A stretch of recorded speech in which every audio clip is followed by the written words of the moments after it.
મારા જીવનના 12 વર્ષ પછીના આજે તહેવાર મારા જીવનને અને મારા દંપતી જીવનને ખૂબ ખૂબ ખુશહાલ કરી નાખ્યું છે.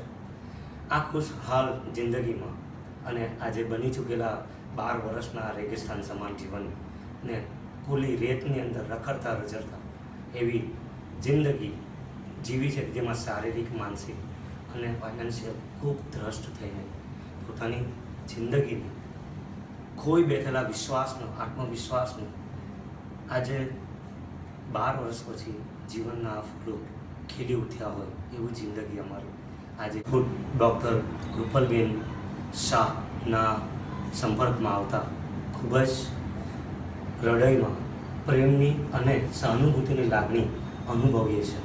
આજે 12 વર્ષથી જે ખુશીની તલાશમાં ખૂબ રખડીને છેવટે ઘરમાં શાંત અને નિષ્ફળતાના લઈને બેઠેલા આજે એમના સંપર્કમાં આવતા આજે આ સુંદર વાતાવરણની સાથે એક નાનું સરખું એવું ફૂલડું કે જે અમારા જીવનને પ્રફુલ્લિત કરી નાખ્યું છે એવા અમારા નાનકડા બાળકને અને હૃદયના ફૂલ સમાન આજે મેડમની સાથે બેઠું છે. એમના સખત પરિશ્રમથી અને એમના તરફથી અમને સમજી શકવાના એવા અત્યાર સુધીના અનુભવોનો નિચોડ આપીને આજે અમને એ સફળતા એમને મળી છે.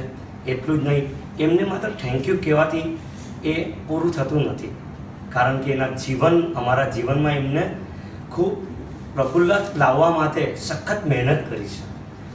અને આ દરમિયાન એમને ઘણા અમારા જેવા નિષ્પક કે જેને સખત મહેનત કરવા છતાં મેડિકલ સાયન્સમાં સખત બીજા ઘણા પ્રયત્નો એમને કર્યા હશે, પણ અમારા જેવા નિષ્ફળ દંપતીને આજે સફળતા પ્રાપ્ત કરવામાં એમનો સૌથી મોટો અને બહોળો અનુભવ દ્વારા આજે અમને એ સફળતા પ્રાપ્ત આપી છે. એટલું જ નથી, પરંતુ એમને પોતાને જીવન આ જ બાબતની અંદર એટલું બધું નિચોડ આપી દીધો છે કે જીવનમાં કોઈ પણ સ્ત્રીઓને એવું વંધ્યત્વની કે ઇન્ફર્ટિલિટીની એવી પરિસ્થિતિ ન ઊભી થાય તેના માટેના પણ રિસર્ચ એમને કર્યા છે.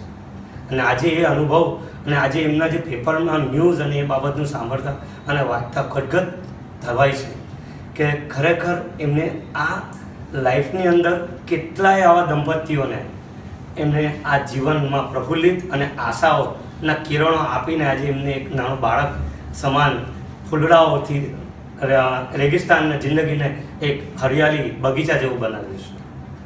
અને એમને ઇન્ડોનેશિયામાં આટલું સરસ મજાનું કોન્ફરન્સમાં જકાર્તામાં આટલા બધા IVF કરેલ અનુભવી શ્રેષ્ઠીઓની વચ્ચે એ કોન્ફરન્સની અંદર કેટલું જબરદસ્ત એમના દ્વારા પ્રેઝન્ટેશન આપવામાં આવેલું હતું. એ દક્ષિણ ગુજરાતની અંદર એક ગૌરવાન્વિત બાબત અમે કહેવા માંગીએ છીએ કે એમના દ્વારા ખરેખર આ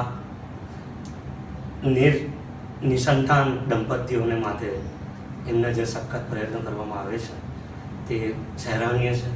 અને અમે તો કહેતા રહીએ છીએ કે આ અવિરત કાર્ય તમે કરતા રહો. ભગવાન તમને ખૂબ એવા આશીર્વાદ આપતા રહે કે સતત તમે આ દંપતીઓને પર આવા ભગવાનના આશીષ સમાન અને માધ્યમ બનીને અમારા જેવા દંપતીઓને ખુશ અને ખુશખુશાલ રાખી શકે. બસ એ જ.